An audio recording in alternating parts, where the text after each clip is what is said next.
Hello and welcome to Story Verdict. Today I'm going to tell you the story of Caught My Husband and Mother Together at My Gala. I played their affair video on the big screen and destroyed their lives. The story goes like this.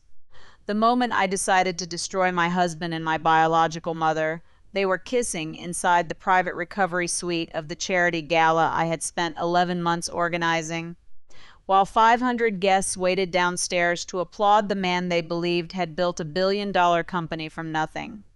I stood on the other side of a partially closed door, holding a silver folder containing the speech I was supposed to deliver in his honor, and listened as my mother laughed against his mouth and told him I would be too emotionally fragile to survive what came next. My husband, Daniel Mercer, answered that I would survive exactly as long as they needed me to sign the incapacity documents. Then they would announce that the pressure of managing the foundation had caused a breakdown, place my finances under temporary protection, and take control of every asset they thought belonged to me. They had already chosen a psychiatrist willing to describe my insomnia as evidence of instability. They had already drafted statements for the board, the press, and our friends. My mother had even selected the coastal clinic where they intended to send me once they gained authority over my accounts. "She'll fight for a few days," Daniel said. "Then she'll start apologizing." "She always apologizes when you withdraw affection." My mother replied, "She has spent her whole life paying people not to leave.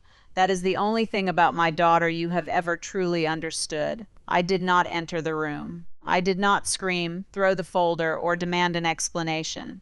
I quietly lifted my phone, recorded their conversation through the narrow opening, and watched long enough to capture Daniel's hand beneath the back of the champagne-colored gown I had purchased for my mother 3 weeks earlier.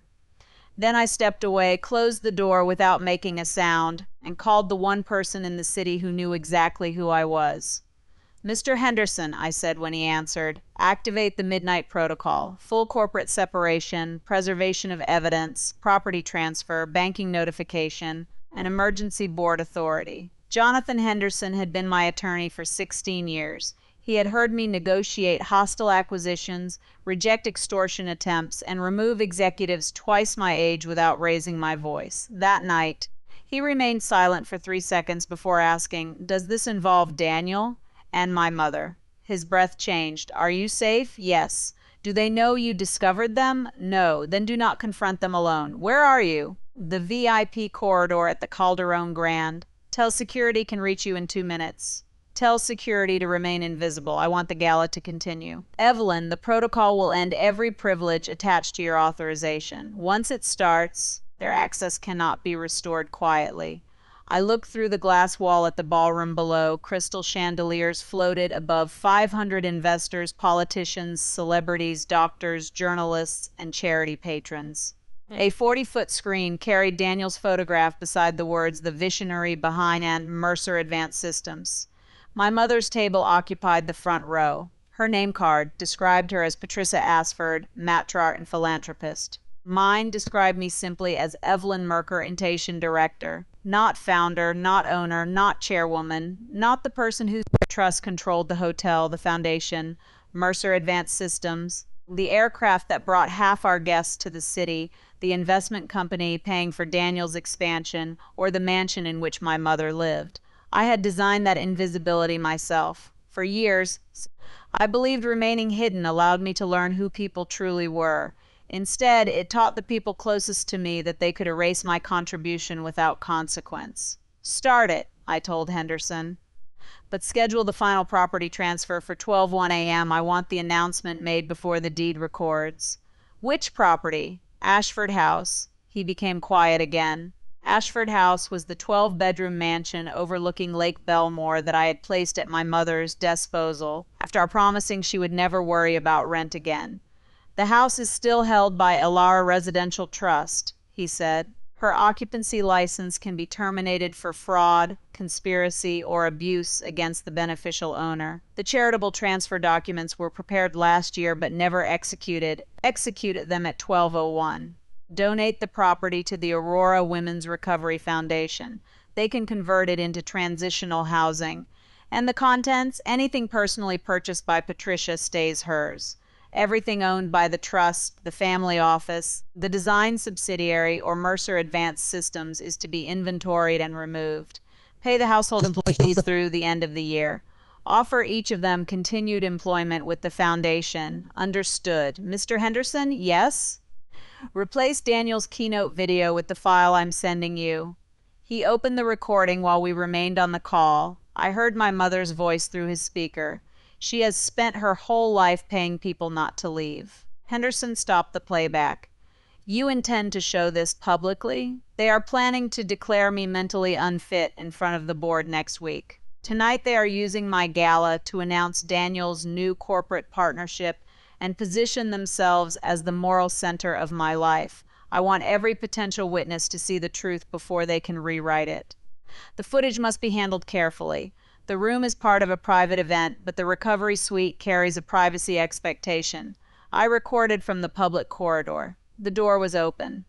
The conspiracy discussion is relevant to an immediate threat.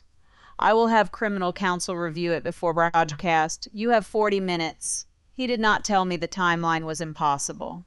He had worked for me long enough to understand that impossible usually meant expensive, not unachievable. Stay near our people, he said. At 10:45, I will meet you behind the east stage. I ended the call, returned the silver folder to my side, and walked downstairs to the ballroom without allowing a single tear to damage my makeup. My name is Evelyn Ashford Mercer. Although the public did not know the Ashford name carried authority until the night my family tried to bury me beneath it.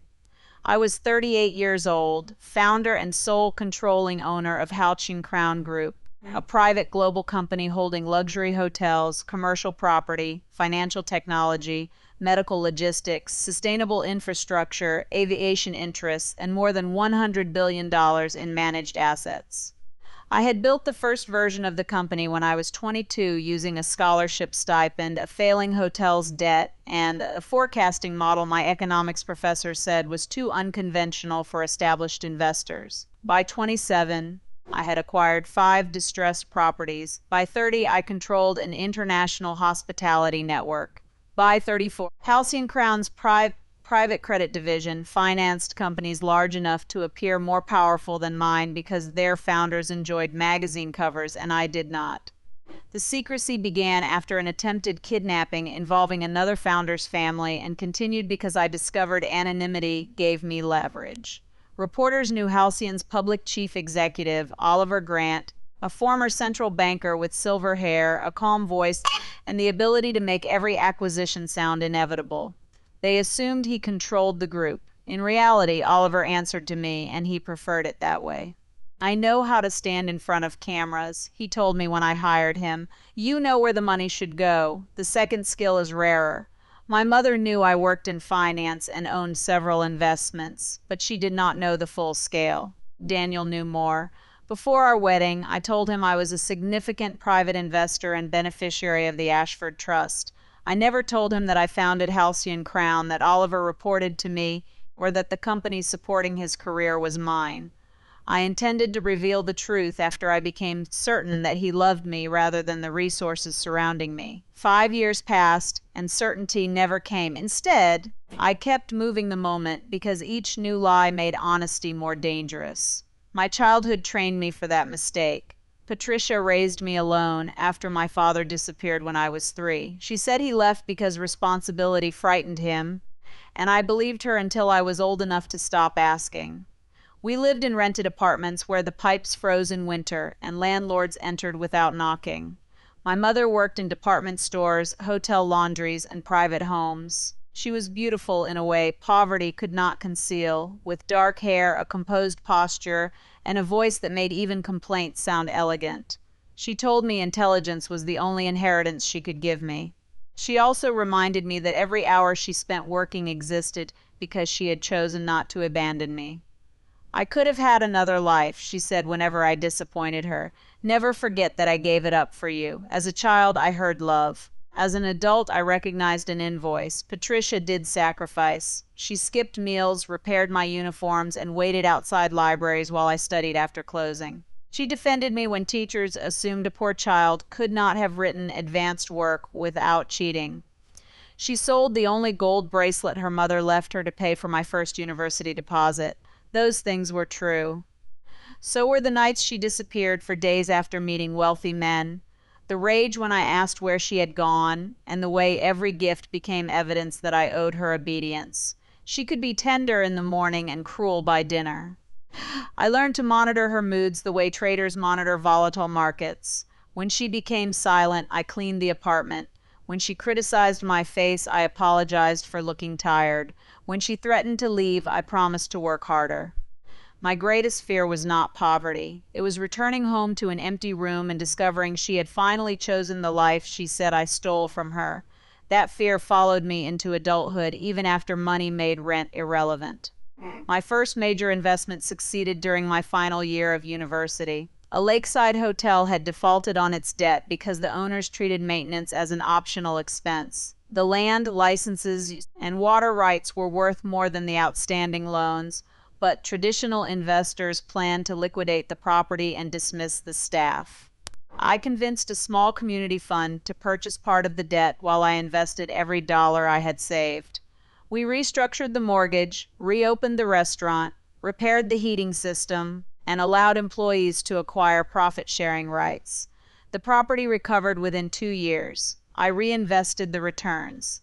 Oliver Grant joined after losing a government position for refusing to approve a politically connected bailout. Jonathan Henderson handled the legal structure. Together, we built Halcyon Crown behind layers of trusts and holding companies that protected my identity. I bought Patricia a house when I made my first $10 million. She cried and said she only needed a daughter who visited. 6 months later, she said the house embarrassed her because the neighbors drove better cars. I replaced it with a larger property. She could complain that the city noise disturbed her sleep. I purchased Ashford House by the lake, renovated every room, and gave her a household account larger than the annual salaries of the women she once worked beside. She called it justice. I called it gratitude. Neither of us called it what it became, a permanent payment to keep her affection available. I met Daniel Mercer at a technology conference hosted inside one of my hotels. He was presenting a small medical data company that had created an efficient system for coordinating rural diagnostic equipment. The concept was promising, but his investors intended to strip the software and sell the patents. Daniel spoke passionately about protecting the engineers who built it. He wore an inexpensive suit and refused to leave the conference dinner until the serving staff received the gratuities the organizers had forgotten. I watched him carry empty glasses to the service station when he thought no one important was looking. My mother had taught me to judge people by how they treated those unable to reward them. Daniel appeared to pass. We met in the lobby afterward. He recognized me as a foundation consultant, not an owner. I offered him coffee. He told me about growing up in a family where money disappeared through gambling and bad decisions. His father had spent Daniel's university fund. His older brother stole his first business idea. Daniel said he wanted to build a company no one could take from him. I understood the desire for control, though mine wore more polished language. I invested anonymously through Halcyon Ventures.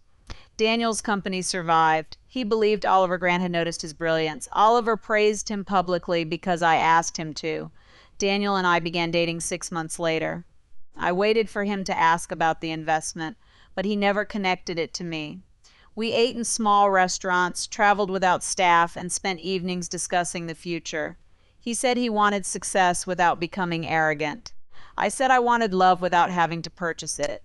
He took my hand and told me, "You never have to buy anything from me." I remembered those words while listening to him plan my financial captivity with my mother. During the first 2 years of our marriage, Daniel remained affectionate. He brought tea to my office, asked for my advice, and admitted when he was afraid. I introduced him to Patricia because I wanted the two people I loved to feel like family. She adored him immediately. He listened to her stories, praised her taste, and treated her with an attention she had always demanded from me. At first, their bond relieved me. Patricia stopped complaining that I neglected her because Daniel called every morning. Daniel said my mother understood the emotional cost of ambition better than I did. I was grateful they had each other when work took me away. That gratitude blinded me to the speed with which they created a shared identity built on criticizing mine. When Daniel's company faced another funding crisis, I instructed Halcyon to acquire 100% of the shares through a subsidiary while retaining Daniel as chief executive. The company became Mercer Advanced Systems. Publicly, Daniel appeared to be the controlling founder. Privately, he owned no voting equity beyond a performance grant that had not vested. He signed the agreement without reading the ownership schedule because Oliver's name on the documents made him feel safe. I believed the acquisition protected his employees and gave him room to grow. It did both. It also allowed him to mistake my support for evidence of his independence. Halcyon financed new offices, laboratories, international expansion, and executive compensation. I reviewed every major strategy Daniel submitted. When the numbers were weak, my analysts corrected them. When a product launch failed, I authorized extended credit. When a board member questioned his leadership, I defended him through Oliver. Daniel appeared on magazine covers beneath titles like "The Man Reinventing Medical Technology." He framed the first one and hung it in our living room. He thanked Oliver in interviews, his investors in speeches, and my mother at family dinners for teaching him resilience. He thanked me privately for keeping life peaceful. Eventually, even that disappeared. Patricia became part of his public image. She attended events in couture gowns purchased through the family office and described herself as the mother behind his success. Journalists loved the story of a powerful entrepreneur caring for his wife's widowed mother. My own role shrank. Daniel said I preferred privacy. Patricia said I lacked the warmth required for public life. When I corrected a financial claim during dinner, they exchanged amused looks. "Evelyn thinks everything is a spreadsheet," Daniel would say. "She always did," my mother replied. Even as a child, she understood numbers better than people. Their intimacy became a performance built around my exclusion. I worked later because home felt increasingly hostile. They used my absence as proof that I deserved hostility. The first clear sign of betrayal came during a trip to Florence. I was supposed to join them for an architecture summit connected to one of Halcyon's new properties, but a regulatory hearing required me to remain in London. Daniel insisted Patricia take my place because she had helped select interior designs for Mercer's headquarters. Their hotel requested confirmation for a shared presidential suite. Daniel's assistant said the booking was an error. Patricia later showed me photographs of a separate bedroom. I accepted the explanation. Months later, I found matching bracelets in their luggage. Daniel said one belonged to me but had not been engraved yet. My mother wore hers before mine arrived. I laughed at the coincidence because refusing to laugh would have forced me to ask a question whose answer I feared. They began traveling together regularly. Private resort inspections, charity weekends, investment conferences, spa launches, and donor retreats gave them endless reasons to share flights and hotels. Daniel said my schedule made him lonely. Patricia said accompanying him was a maternal duty. "He needs someone who understands how hard he works," she told me. "You treat him like another project." I wanted to remind her that the project paid for her lake mansion, but I had trained myself never to use money in arguments. Wealth was the truth I hid, and hidden truths make weak defenses. At home, Daniel became contemptuous. He criticized my clothes, my silence, and my habit of reviewing contracts during breakfast. Patricia said a wife should make her husband feel admired. Daniel said a daughter should show gratitude by trusting her mother's judgment. Their advice always ended in the same place. I should work less, ask fewer questions, and give them more authority. They pressured me to add Daniel as co-trustee of my personal investment holdings. I refused. He accused me of planning to leave him. Patricia cried and said my distrust-proved success had corrupted me. I apologized for protecting assets I created before the marriage. The absurdity did not stop the apology. A year before the gala, Daniel introduced Dr. Samuel Price, a psychiatrist who advised executives facing burnout. Samuel was Patricia's distant cousin, though she claimed they had not spoken in years. He invited me to private consultations. I attended twice because Daniel said my insomnia frightened him. Samuel asked detailed questions about family history, dissociation, paranoia, and whether I sometimes believed people wanted access to my money. The questions felt less clinical than strategic. When I refused further appointments, Daniel said my reaction demonstrated defensiveness. Patricia began referring to me as fragile. She told friends I had inherited emotional problems from my absent father. Daniel recorded several arguments. He placed his phone on tables, accused me of things he knew were false, and asked whether I felt persecuted when I challenged him. Once I discovered a draft statement on his laptop describing a temporary leadership arrangement necessitated by Evelyn's psychological crisis. He said the document concerned an employee with the same first name. I knew he was lying. Instead of confronting him, I asked Henderson to review my marital and trust documents. He found that Daniel had contacted 3 law firms about emergency guardianship proceedings. My mother had offered to testify that I suffered periods of confusion. Samuel Price prepared an unsigned evaluation describing me as vulnerable to paranoid ideation. There was no diagnosis because he lacked sufficient contact, but the language could support a petition if combined with family testimony. Henderson urged me to reveal my ownership, terminate Daniel, and revoke my mother's access immediately. I refused. I need proof of intent, I said. You already have enough to protect yourself, not enough to understand why. He looked at me with the expression attorneys use when clients turn pain into a research question. Understanding motive will not make conspiracy less dangerous. I want to know whether they are frightened, greedy, or genuinely convinced something is wrong with me. Those possibilities can coexist. I delayed anyway. The gala became their chosen stage and, eventually, mine. The Aurora Promise Gala was created to fund legal assistance, housing, and mental health support for women leaving financially coercive families. The irony was so complete that I nearly canceled it after discovering the guardianship preparations. Instead, I expanded the event. 500 guests received invitations. Journalists expected Daniel to announce a major medical access partnership funded by Halcyon.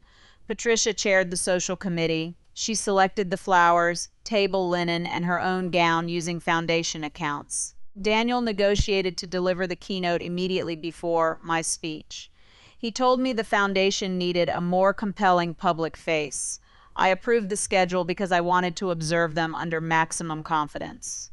The week before the gala, my security team identified unusual access requests from Daniel's office to my private financial records. Henderson discovered a draft petition scheduled for filing 2 days after the event. Patricia had written a supporting declaration claiming I became incoherent under stress and once forgot my own address. The incident never happened. Daniel's declaration described me locking myself inside offices for days. Those were confidential Halcyon strategy sessions he assumed were emotional episodes because I never explained them. They planned to reinterpret my secrecy as illness and my work as instability. At the gala, every element belonged to me while appearing to celebrate him. The Calderon Grand was Halcyon's flagship hotel. The chandeliers, wine, orchestra, security systems, stage equipment, and executive suites operated through companies I controlled. Daniel entered through a corridor lined with photographers. Patricia arrived in a chauffeured car owned by Halcyon Aviation. I wore a simple black gown and no visible diamonds. Reporters described me as understated. Patricia told one photographer I had never been comfortable around wealth. Daniel spent the cocktail hour receiving praise. He introduced Patricia as the true heart of our family and me as the woman who prefers working behind the scenes. I smiled because the truth had become too large to explain casually. At 9:40, Patricia complained of dizziness. Daniel offered to escort her to the recovery suite. 20 minutes later, his assistant asked me to retrieve revised speech pages from the same corridor because Daniel was not answering his phone. That request placed me outside the open door. Whether the assistant knew what they were doing, I never discovered. I recorded 7 minutes and 14 seconds. The footage showed physical intimacy, but the conversation mattered more. Patricia said Samuel would sign the evaluation after one more public incident. Daniel said he intended to provoke me during the board dinner. They discussed transferring my assets, removing me from Mercer Advanced Systems, and selling several Halcyon-backed patents. Daniel believed the company belonged to a consortium led by Oliver Grant and expected to negotiate control after I was declared unfit.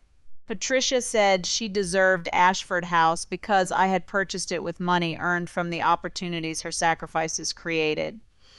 Then she said the sentence that ended every emotional obligation between us. Once the courts, Evelyn becomes our dependent. She can finally repay what she owes without pretending generosity. I saved the file in 3 secure locations. Henderson's teams authenticated it, reviewed the legal risks, and prepared the announcements. At 10:30, Daniel returned to the ballroom with fresh lipstick beneath his collar. Patricia sat at her table and asked whether I had found him. I said yes. She studied my face. Is something wrong? Not anymore. Daniel began his keynote at 10:47. He spoke beneath an image of children receiving medical equipment in rural clinics. Most of those programs existed because I required Mercer Advanced Systems to dedicate part of its budget to public access. He described them as the natural expression of his leadership. He thanked Patricia for showing him what unconditional family devotion looks like. The audience applauded. Then he turned toward me and said, "My wife Evelyn has also contributed in her own quiet way. Although the pressures of foundation work have sometimes overwhelmed her, we remain committed to supporting her health and privacy. It was the first public step in their plan." Several guests looked at me sympathetically. Patricia lowered her eyes like a grieving mother. Daniel continued, "Tonight, I am pleased to announce that Mercer Advanced Systems will enter a transformative partnership that requires stable executive stewardship. In the coming weeks, our family will share important changes designed to protect both of Evelyn and the institutions she cares about." He smiled toward the board tables. He believed he had begun my removal. "Before I present the partnership," he said, "we have prepared a short film about the people who make our work possible." The ballroom lights faded. Daniel stepped aside, expecting images of laboratories, hospitals, and his own face. Instead, the screen showed the corridor outside the VIP recovery suite. My recorded image approached the open door. Then the audio filled the ballroom. Daniel's voice said, "Once Evelyn signs the incapacity transfer, we control the trust." Patricia answered, "She will sign. She has spent her whole life paying people not to leave." The room became so silent that I heard a champagne glass fall somewhere near the back. On screen, Daniel pulled my mother against him.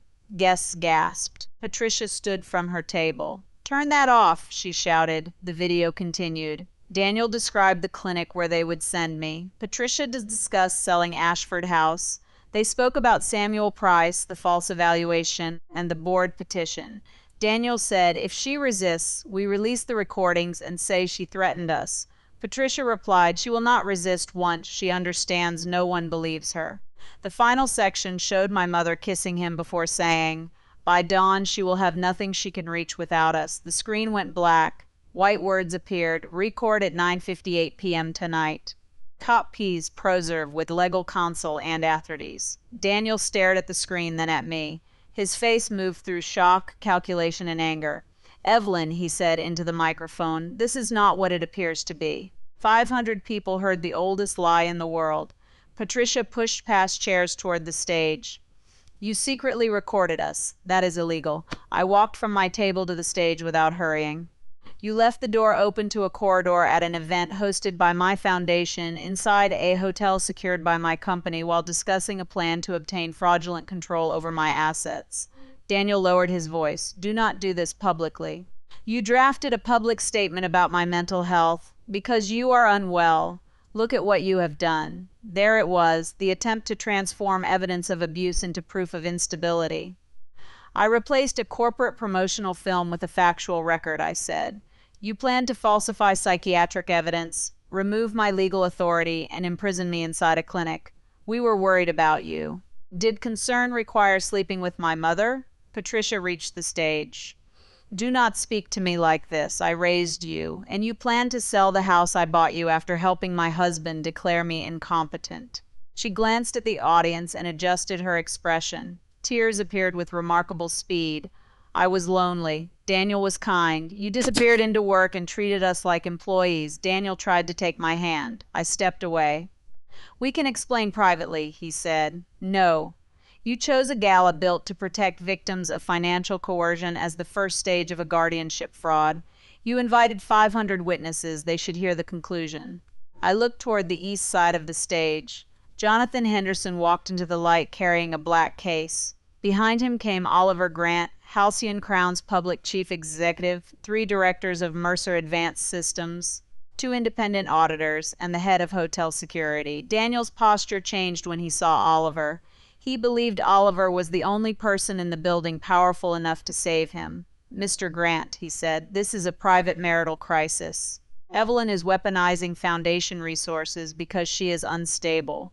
Oliver ignored him and stopped in front of me. In 15 years, I had never allowed him to acknowledge my authority publicly. That night, he bowed his head and said, "Madam Chairwoman, the emergency resolutions have been executed." A wave of whispers moved across the ballroom. Daniel looked from Oliver to me. "Chairwoman?"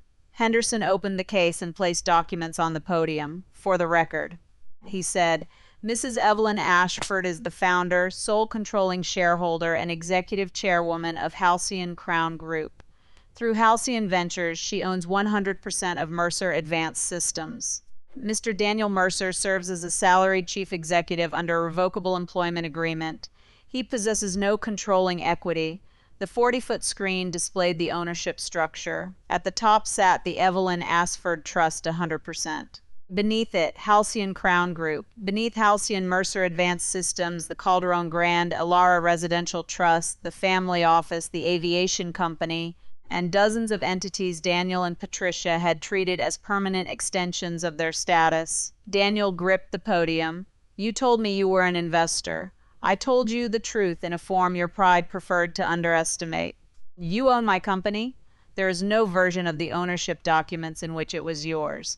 I built Mercer Advanced Systems. You led it using capital, patents, laboratories, legal protection, and corrected strategies provided by Halcyon. Your work had value. Your story about building it alone did not." Patricia stared at the screen. "Ashford House is there. Yes, you said the house was mine. I said you could live there for as long as the arrangement remained safe and lawful. The deed has always belonged to Elara Residential Trust. You named it after me. I wanted you to feel honored. You mistook honor for ownership." Henderson began reading the emergency resolutions. Daniel's employment was terminated immediately for conspiracy, breach of fiduciary duty, misuse of confidential information, attempted fraud, and conduct materially damaging to the company. His unvested compensation was canceled. Corporate devices, vehicles, residences, expense accounts, and benefits were revoked. The board had appointed an interim chief executive from within the engineering division. Every employee below senior leadership would retain salary and position while investigators reviewed misconduct. The planned partnership Daniel intended to announce was suspended because he had concealed side payments and promised patents he did not own. Daniel shouted, "You cannot fire me during my own keynote." Oliver answered, "The termination became effective 8 minutes ago." Daniel reached inside his jacket for his phone. The device displayed a lock message. "Corporate access revoked." Patricia said, "This is revenge." Henderson continued, "At 12:01 a.m., Ashford House would transfer to the Aurora Women's Recovery Foundation under a charitable deed prepared by Evelyn the previous year. Patricia's occupancy license was terminated due to fraud, conspiracy against the beneficial owner, and unauthorized use of trust resources. A professional inventory team would separate her lawful personal belongings from property owned by Elara Trust, Halcyon Design, and the Family Office. She would receive temporary accommodation for 30 days and access to personal funds not connected to suspected fraud. "You are giving away my home?" she whispered. "I am giving my property to women whose families tried to control them through money and housing. Where am I supposed to go? You have a personal account funded with more money than you earned during your entire working life. The account remains yours unless investigators prove it contains diverted foundation funds. You would make your mother homeless. You planned to have your daughter confined so you could sell the house." Her mouth opened, but no answer came. Henderson announced that the Midnight Protocol had frozen every Halcyon-backed credit guarantee attached to Daniel and Patricia. Their lawful bank accounts remained under their control, but corporate cards, authorized user cards, family office accounts, and loans dependent on Halcyon guarantees were suspended.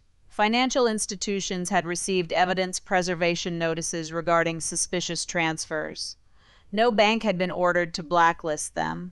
The banks would make independent decisions after reviewing fraud reports and false loan disclosures. I included that detail because truth mattered even in revenge. I wanted their borrowed power removed, not their humanity erased through exaggeration. Daniel leaned close enough for only the front tables to hear. I loved you. I looked at him. You loved access to a woman you believed could be silenced. That is not true. Would you have planned a guardianship if you knew I controlled Halcyon? His silence answered. You hid everything, he said. You tested me from the beginning. Yes, that secrecy damaged our marriage, and I will accept responsibility for it in court.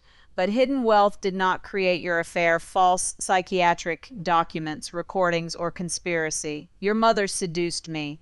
Patricia slapped him before anyone could stop her. The sound traveled through his microphone. You came to me, she hissed. You said Evelyn never loved you. Daniel turned on her. You said she owed you everything. You wanted her company. You wanted her trust. Their alliance began collapsing the moment the resources they planned to divide no longer appeared reachable. 500 guests watched them trade blame with the intimacy of people who knew exactly where to cut.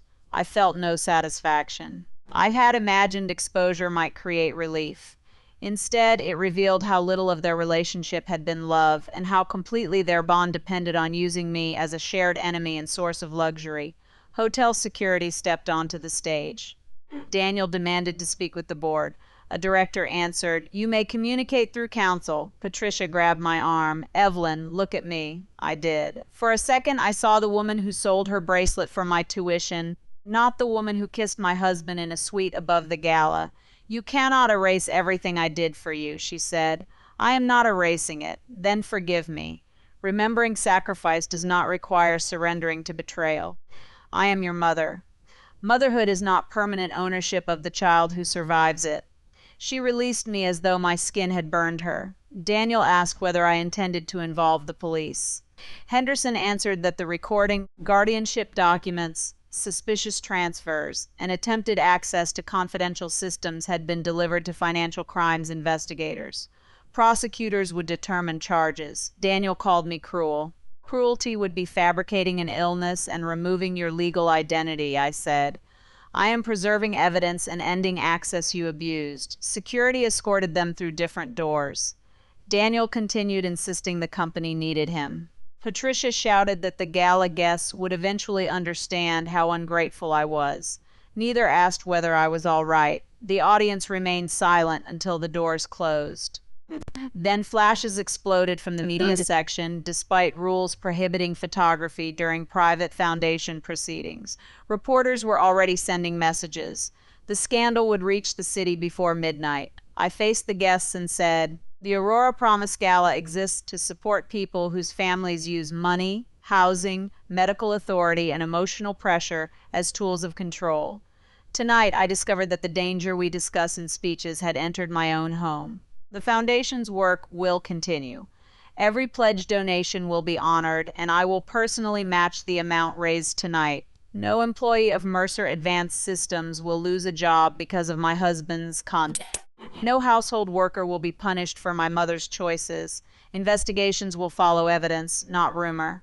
A journalist called out, Did you plan this humiliation? They planned my removal. I preserved proof and chose not to let them describe it first. Why hide your identity, security, strategy, and fear? Some of those reasons were legitimate. Others were not.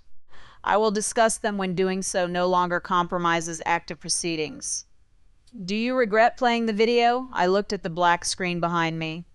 I regret that the truth required a screen large enough to compete with their lie. Then I left the stage. The gala ended at 11:32. Guests departed through corridors filled with police, attorneys, hotel managers, and reporters. Staff quietly removed Daniel's promotional displays. His company portrait came down from the lobby before midnight. Oliver joined me in the private boardroom above the ballroom. You should rest, he said. Not yet. The transfer is ready. Henderson placed the charitable deed before me. At exactly 12:01 a.m., I signed Ashford House over to the Aurora Women's Recovery Foundation. The property became legally committed to transitional housing, legal services, therapy rooms, childcare, and vocational training. Patricia could challenge the termination, but not the completed charitable transfer because she had never owned the property. Movers are waiting, Henderson said. The occupancy agreement permits immediate trust property recovery after evidence of fraud, but a court observer and independent inventory team are present. Patricia has been offered hotel accommodation. Where is she? She returned to Ashford House with Daniel. They entered using her remaining temporary code. Security is outside. Do they know the transfer recorded? They received electronic notice at 12:04. Daniel called my private number at 12:06. I answered because I wanted to hear what he would say after the cameras disappeared. "Stop the movers," he demanded. "They are following lawful instructions. Your mother is hysterical. She has legal counsel and temporary accommodation. We made a mistake." "Which part?" "All of it. That is not an explanation." He lowered his voice. "Patricia manipulated me. She said you never intended to tell me the truth and that Oliver would eventually remove me. She made me believe I had to protect myself. By sleeping with her, it began during the Florence trip. I was lonely. You returned from Florence and told me you missed me. I did. Then the loneliness ended. It became complicated. You drafted incapacity papers. Because I thought you were hiding financial problems. You knew the petition would give you authority over my property. I wanted security. You wanted ownership of security someone else built." He began crying. I had rarely heard Daniel cry. During our marriage, vulnerability appeared only when his ambition was threatened. "Evelyn, please. I will resign voluntarily. I will testify against Patricia. I will go to therapy. Do not destroy my life. I am not responsible for preserving the life you built through fraud. You can fix this with one call." That sentence explains why it cannot be fixed. I ended the call and blocked his number. Patricia called from a household employee's phone.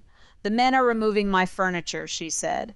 "They are removing items owned by the trust and design company. Your personal property is being packed and stored. The piano was a gift. The invoice identifies it as staging property leased through Halcyon Design. You let me believe it was mine. You never asked because possession felt sufficient. I have nowhere to sleep. A suite has been reserved at the Belmore Residence Hotel for 30 days. Your legal funds can support you afterward. You put strangers above your mother. The women who will live in that house are not strangers to the kind of fear you helped create. Daniel is lying about me. I heard both of you. He pursued me. You planned to declare me unstable before the affair began." She became silent. "How long did you know?" she asked. "Long enough to understand the person you chose to become. I chose you for 38 years. You also reminded me of the cost every time I said no. That is what mothers do. We sacrifice. Sacrifice freely given is love. Sacrifice used as permanent leverage is control. You sound like a lawyer. Tonight, lawyers are safer than family." She started sobbing. The sound still reached the child inside me who had spent years purchasing peace with apologies. My hand tightened around the phone. "Evelyn," she whispered, "do not leave me alone." I closed my eyes. "I will not stop your medical care, steal your lawful money, or prevent you from finding housing. I will no longer fund luxury, fraud, or access to me." "So I lose my daughter?" "You made that decision in the recovery suite." I ended the call. At Ashford House, the inventory operation continued until dawn. The foundation had prepared the transfer months earlier because I once imagined donating the property after Patricia's death. That planning made rapid conversion possible, but the physical work still required care. Teams photographed every room, scanned ownership records, packed paintings, rugs, rented furniture, silverware, electronics, and vehicles belonging to Halcyon entities. Patricia's personal clothing, family photographs, jewelry purchased with lawful funds, and objects she owned before moving into the house were placed in labeled containers. Daniel's belongings occupied 3 suitcases and several boxes. Household employees signed inventories and received letters offering continued work. No one threw possessions into the rain. No one damaged private items.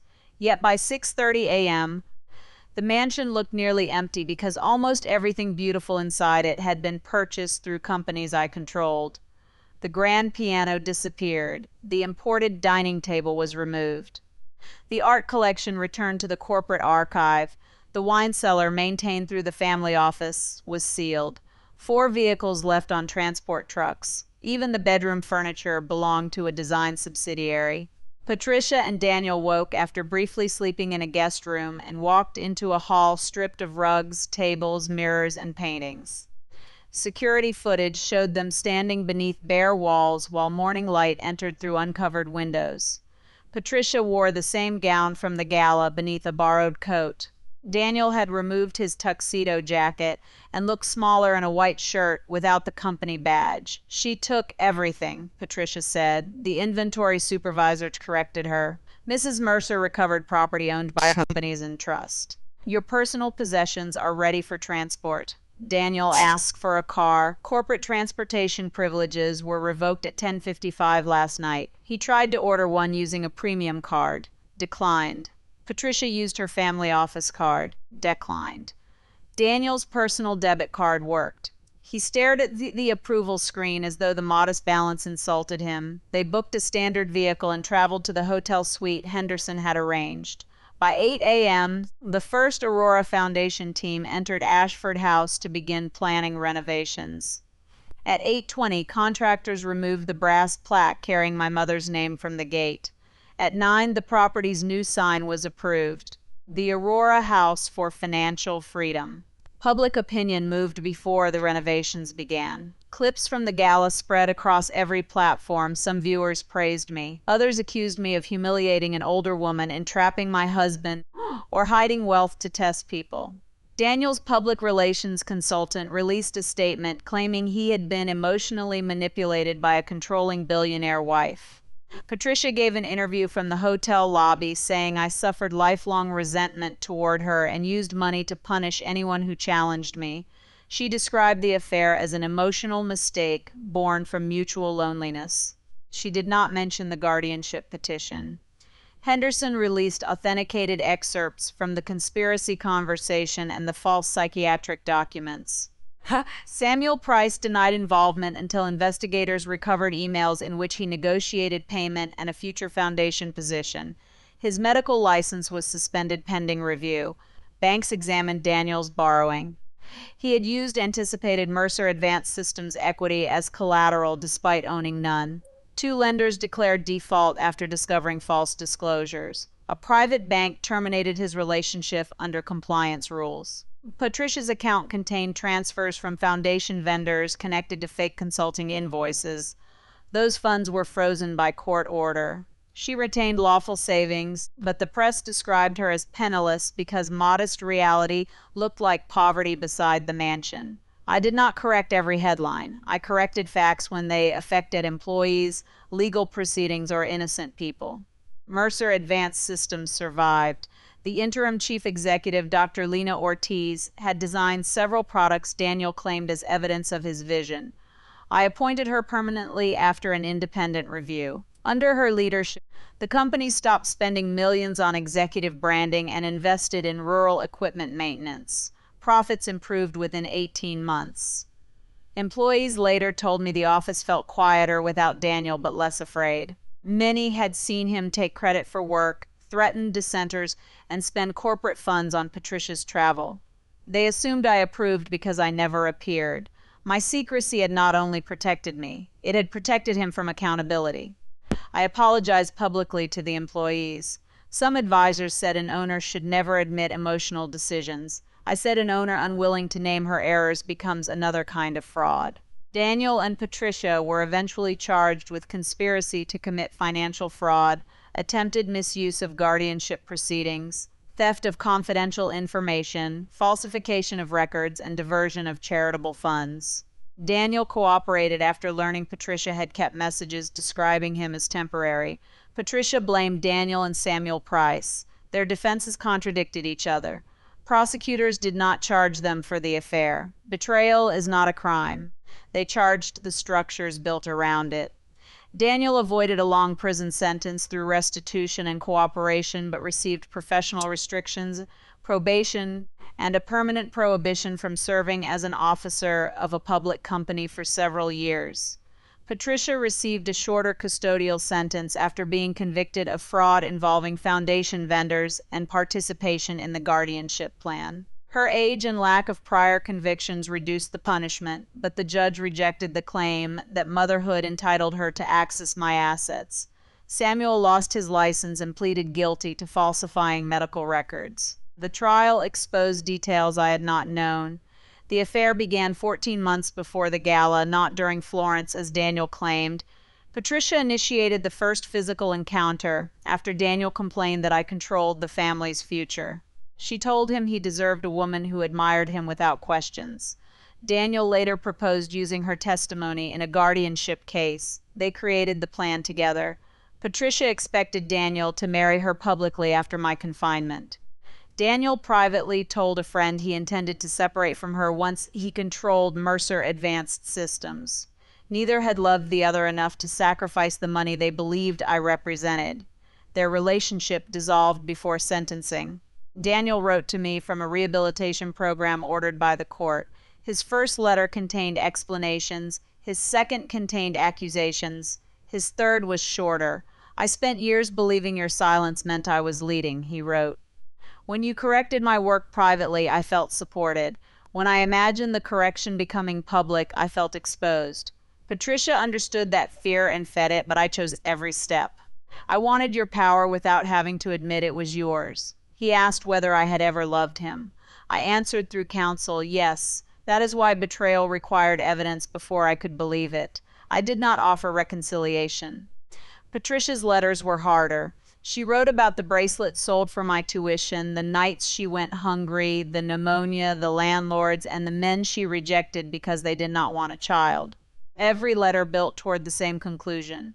I owed her another chance. In therapy, I learned that gratitude and obligation are not identical.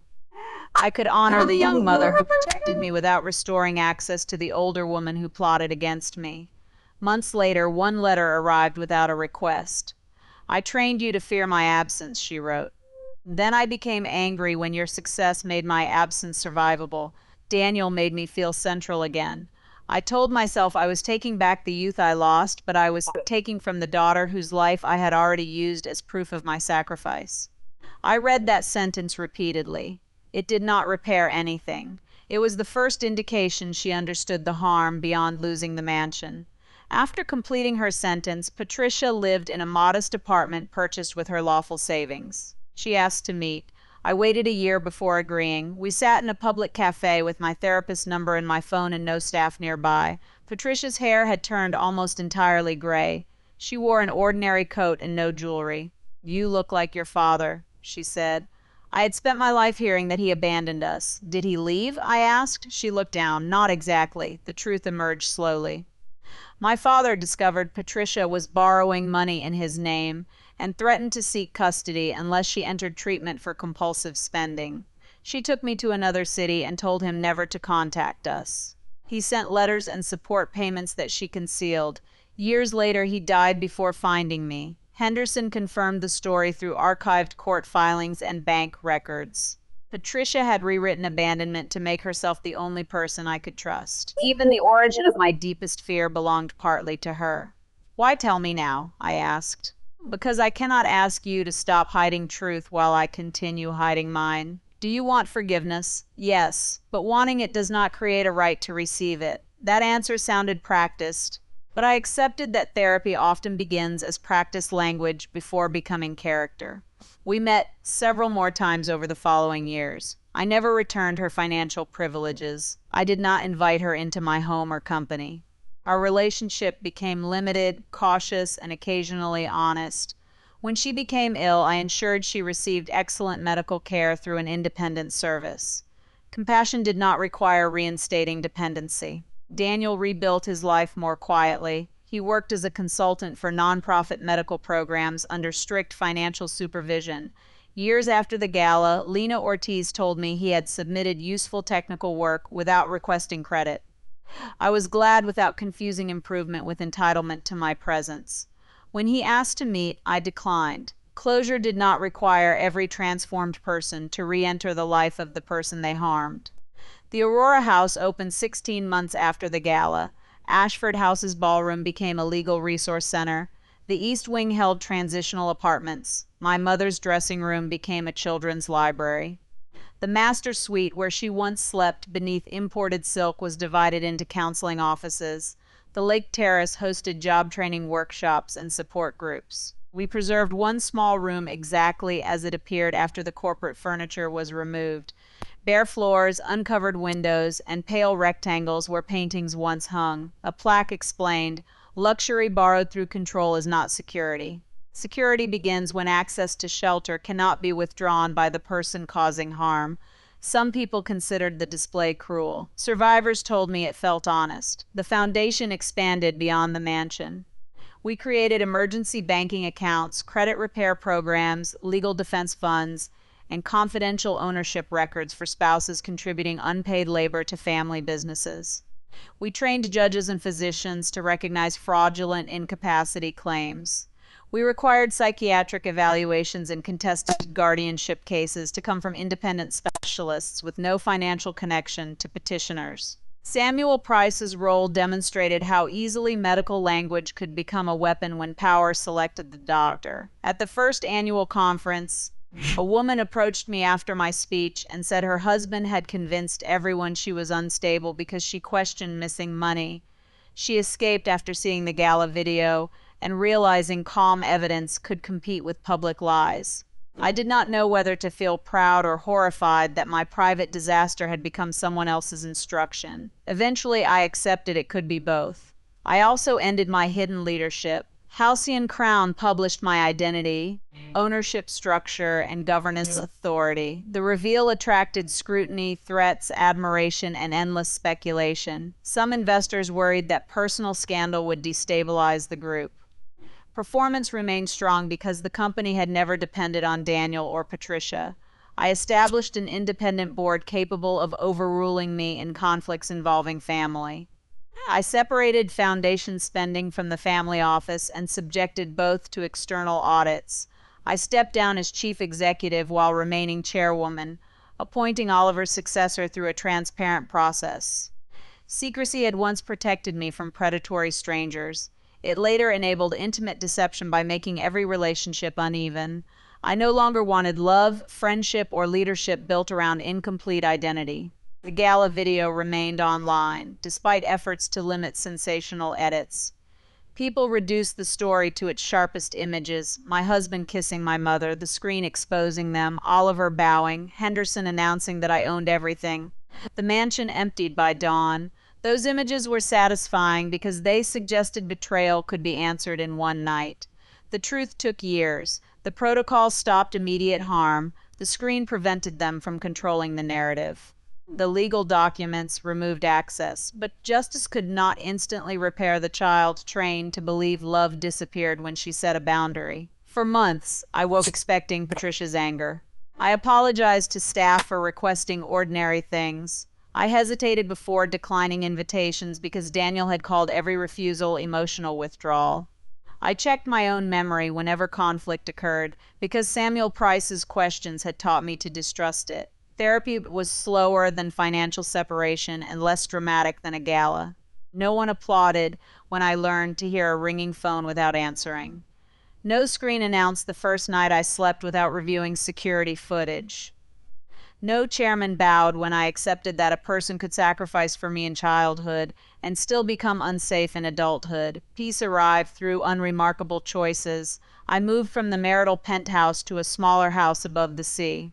I cooked badly, invited friends who cleared their own plates, and stopped financing affection before it had time to become a transaction. I dated no one for 2 years. When I eventually met Michael Reyes, an architect overseeing affordable housing projects for the foundation, he knew my name, company, history, and public scandal before our first dinner. There was nothing to test. That frightened me more than secrecy. He disagreed with me during planning meetings, refused gifts that made him uncomfortable, and treated hotel staff with the same attention whether I was present or not.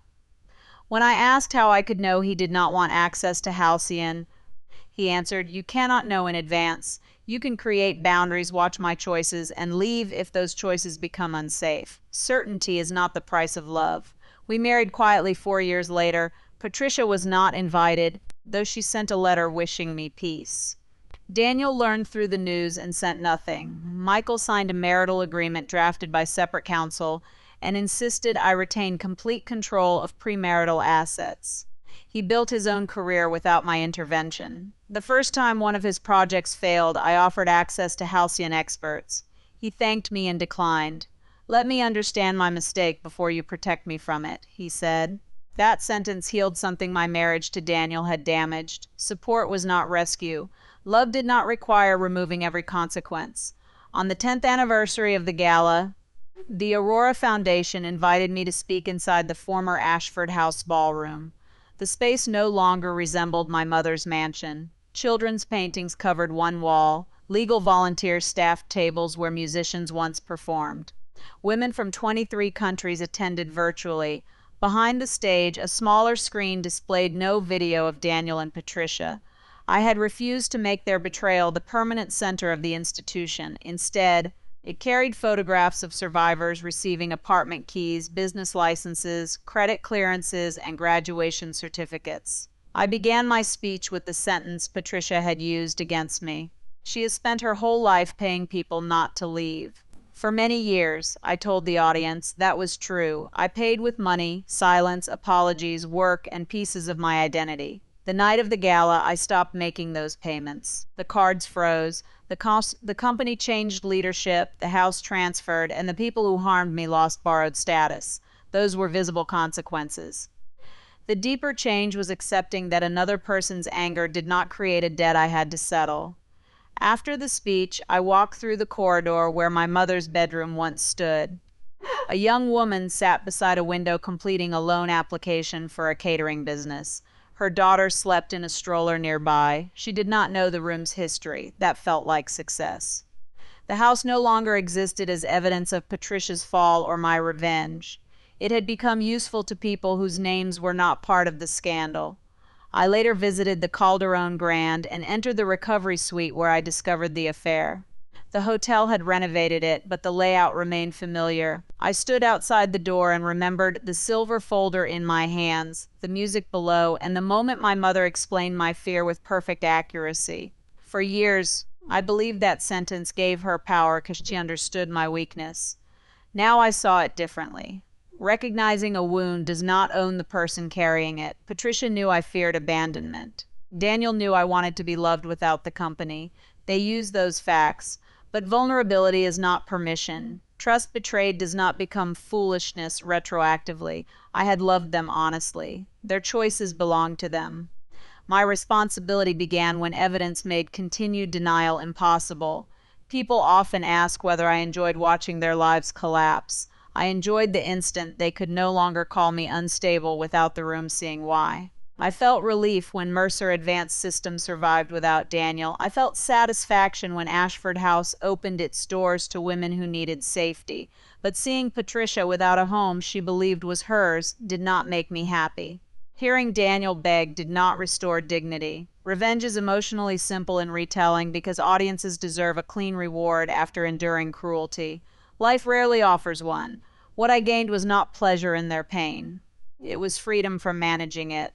I stopped paying bills to prevent my mother from feeling deprived. I stopped repairing Daniel's career so he would feel powerful. I stopped hiding my ownership to protect a man who used my modesty as evidence that I lacked authority. When they suffered the consequences, I allowed the suffering to remain theirs. That was the boundary I had never understood as a child. The last time Patricia and I spoke before a death, she was in a hospital overlooking a different lake. Illness had reduced her voice to a whisper. She asked whether I still had the bracelet receipt from my university years. I said yes. "I use that story too often," she said. "Selling it was my choice. You did not sign a contract to obey me forever." I sat beside her without promising forgiveness. "I loved you," she continued, "but sometimes I loved being necessary more. When you became successful, I thought I was disappearing. Daniel made me feel chosen, and I accepted his attention even when I knew it would destroy you. Why help him declare me unstable? Because if you were incapable, then leaving me behind would not be your choice. I could tell myself you still needed me. The honesty arrived too late to rebuild our life, but not too late to end one lie. I did need you, I said. I needed a mother who could let me become separate, she cried. I am sorry. I held her hand because compassion did not threaten me anymore. She died 2 days later. In her final instructions, she left her remaining lawful savings to the Aurora Foundation and requested no public memorial. I honored both wishes. Daniel died many years after that, not dramatically and not in poverty. He rebuilt enough of a life to live modestly, teach technical ethics, and remain outside positions of financial authority. An obituary described him as a former entrepreneur whose career ended after a family scandal. It did not mention me beyond the marriage. That ordinary reduction felt appropriate. He had once believed history would remember him as the visionary face of a company. In the end, the work continued under people whose names he had ignored. I did not attend his funeral. Michael asked whether I felt anything when the news arrived. Sadness for who he might have been, I said, not longing for who he became.